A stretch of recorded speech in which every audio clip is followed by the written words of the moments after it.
یہ نبی کریم نے وعدہ کیا ہے کہ تو سورت واقعہ پڑھ، تیرے گھر میں فاقہ نہیں آئے. حضرت عبداللہ ابن مسعود رضی اللہ تعالیٰ عنہ بیمار تھے تو حضرت عثمان غنی رضی اللہ تعالیٰ عنہ تیمارداری کے لیے تشریف لے گئے اور جا کر کے کہا کہ آپ بڑے بیمار ہیں، آپ کی بیٹیاں زیادہ ہیں، میں چاہتا ہوں کہ خزانے میں سے کچھ مدد کروں.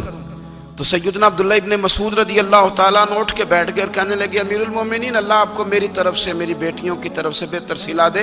میری بیٹیوں کو کسی خزانے کی ضرورت نہیں، میں نے انہیں خزانہ دے دیا ہے. کہا جناب آپ نے کون سا خزانہ دیا ہے، میں آپ کے مالی معاملات کو جانتا ہوں. تو فرمانے لگے امیر المومنین، میرے نبی کریم نے فرمایا ہے جو سورت واقعہ پڑھے اسے کبھی فاقہ نہیں آتا.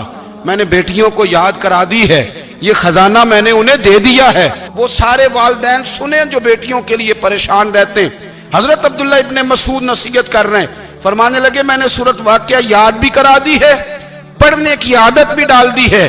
حضور نے فرمایا ہے جو سورت واقعہ پڑھے اسے فاقہ نہیں آتا. کہنے لگے چاند تو اپنی جگہ چھوڑ سکتا ہے، سورج گر سکتا ہے، تارے ٹوٹ سکتے ہیں، پر مدینے والے رسول کی بات غلط نہیں ہو سکتی. حضور نے فرمایا فاقہ نہیں آئے گا تو انشاءاللہ کبھی بھی نہیں آئے گا. کرنے کا کام یہ ہے کہ ہم اپنے معاملات، اپنی عبادات، اپنی دعائیں کبھی 10 منٹ عادت ہو جائے نا دعا مانگنے کی علیحدہ سے رات کو. حضور نے فرمایا جو فرض نماز کے بعد دعا مانگے اللہ اس کی قبول کر لیتا ہے. نبی پاک صلی اللہ تعالیٰ علیہ وسلم نے فرمایا اللہ مسافر کی دعا قبول فرماتا ہے. حضور نے فرمایا اللہ مظلوم کی دعا قبول فرماتا ہے. حضور نے فرمایا بیمار سے دعا کراؤ اللہ اس کی دعا قبول فرماتا ہے. میرے نبی پاک نے فرمایا ماں باپ جب بھی اولاد کے لیے ہاتھ اٹھائیں، ویسے تے بلے شاہ تو آسمانی اڈدیاں ہی پھڑ دیں، جڑا گھر بیٹھا انہوں بڑھیا ہی نہیں. حضور فرمانے لگے ماں باپ جب بھی اولاد کے لیے دعا فرمائیں اللہ ان کی دعا کو قبول کرتا ہے. آپ اپنا تعلق بنائیں دعا کے ساتھ، عبادت کے ساتھ، مصلی کے ساتھ رشتہ بنائیں، استغفار پڑھیں. صلاح الدین ایوبی صلیبی جنگوں میں تھے، رات کو مسجد اقصی میں نماز پڑھی تو پریشان تھے. ایک بزرگ سے ملاقات ہوئی تو وہ کہنے لگے کہ آپ بڑے پریشان ہیں. کہنے لگے حضور پریشان اس لیے ہوں کہ پہلے ہی مسلمان کمزور ہے، اب میں نے سنا ہے دشمن کا ایک بحری بیڑا وہ جنگی سامان سے بھرا ہوا آ رہا ہے، تو اب ان کے پاس اور تلواریں اور نیزے آ جائیں گے، مسلمانوں کے پاس پہلے ہی وسائل کی کمی ہے، پریشان ہو کس طرح کر کے مقابلہ کریں گے. یہ بات کہتے ہی صلاح الدین ایوبی نے بزرگوں سے کہا حضور آپ بھی دعا کرنا، دعا کی بڑی طاقت ہے. میرے نبی پاک نے فرمایا دعا مومن کا ہتھیار ہے، دعا مومن کا، دعا مومن کا. حضور نے فرمایا تقدیر کو سوائے دعا کے کوئی چیز نہیں بدل سکتی. دعا مومن کا ہتھیار ہے، یہ کافر کے پاس کوئی نہیں، یہ ہتھیار ہے مومن کا. اللہ کرے آپ کو سمجھ آئے. پھر سنیں کئی بار کہہ چکا ہوں یہ ہتھیار ہے. کافر کے مقابلے میں جو تیرے پاس سب سے بڑا ہتھیار ہے وہ دعا ہے.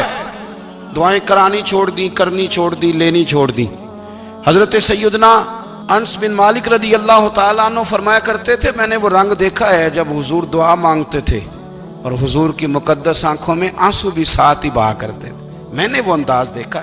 تو صلاح الدین ایوبی بزرگ سے کہنے لگے آپ بھی دعا کیجیے، اور خود رونے لگے اور سر سجدے میں رکھ کے رونے لگے اور عشاء سے لے کر فجر تک روئے، خوب روئے.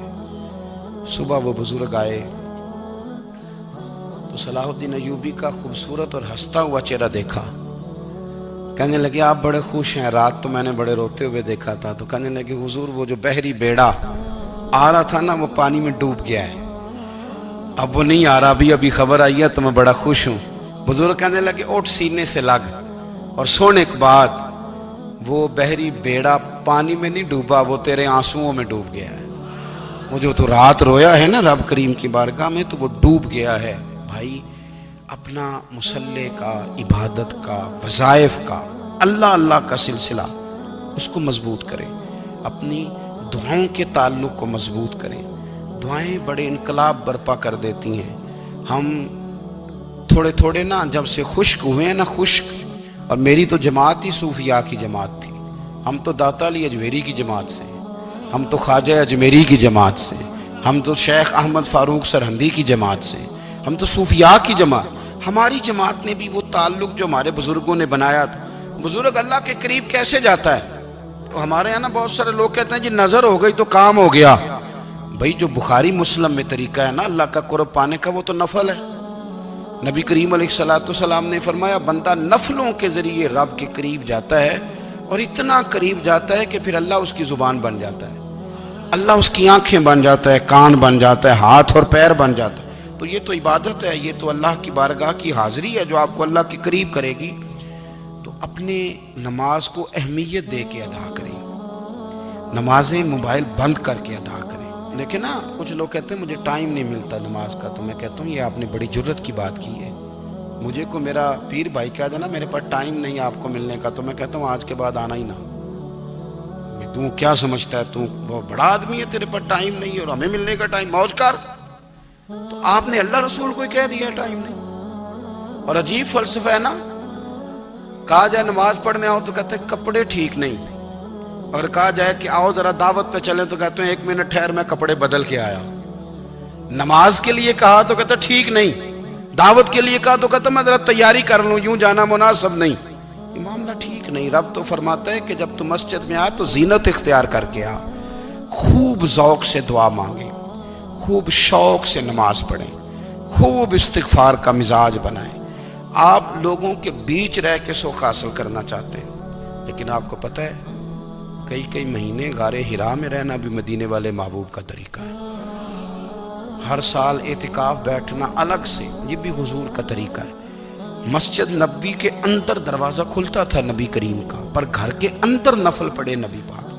اور حضور فرماتے ہیں کچھ نفل نماز گھر میں بھی پڑھا کرو، گھر کو قبرستان نہ بناؤ. ہمارا گھر اللہ کے ذکر سے آباد ہوگا اگر ہم نماز پڑھیں گے نا. میں جب سنت پڑھنے کے لیے گھر میں کھڑا ہوتا ہوں تو میرا جو 2.5-3 سال کا بیٹا ہے نا، وہ بھی میرے ساتھ نماز پڑھنی شروع کر دے. اسے پتہ کوئی نہیں نماز کیا ہوتی ہے، لیکن وہ بھی نا سجدہ نہ بھی کرنا ہے تو ساتھ لیٹ ضرور جاتا ہے. پتہ چلا بچے لیکچر دینے سے نماز نہیں پڑھتے، نماز شروع کر دیں تو بچے بھی شروع کر دیتے ہیں. ہم جب پریشان ہوتے ہیں تو لیکچر دیتے ہیں، تو لیکچر تو باہر شاید چل جائے، گھر میں کیسے چلے گا؟ گھر میں تو عمل چلے گا.